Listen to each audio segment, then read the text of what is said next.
বাংলাদেশের প্রতিটি মসজিদের ইমাম ও মুয়াজ্জিনদের নিরলস খেদমতের স্বীকৃতি দিতে সরকার এক অনন্য উদ্যোগ গ্রহণ করেছে।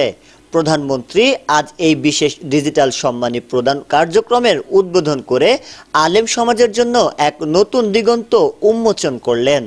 এই উদ্যোগের বিশেষত্ব রাষ্ট্রীয় স্বীকৃতি, ধর্মীয় শিক্ষা ও সামাজিক শৃঙ্খলা রক্ষায় ইমাম মুয়াজ্জিনদের অবদানকে প্রথমবারের মতো রাষ্ট্রীয় সম্মানী কাঠামোর আওতায় আনা হয়েছে। সরাসরি পেমেন্ট, প্রযুক্তির সহায়তায় কোনো মধ্যস্বত্বভোগী ছাড়াই ইমাম ও মুয়াজ্জিনদের নিজস্ব অ্যাকাউন্টে এই সম্মানী পৌঁছে যাবে। সামাজিক মর্যাদা, এই উদ্যোগটি দেশের মসজিদগুলোতে দায়িত্বরত আলেমদের জীবনমান উন্নয়নে বড় ভূমিকা রাখবে। প্রধানমন্ত্রী তার বক্তব্যে ইসলামের সঠিক প্রচার ও সমাজ গঠনে ইমামদের ভূমিকা তুলে ধরেন এবং তাদের পাশে থাকার অঙ্গীকার পুনর্ব্যক্ত করেন। সরকারের এই পদক্ষেপকে আপনি কিভাবে মূল্যায়ন করছেন? আলেম সমাজের জন্য এটি কতটুকু সহায়ক হবে?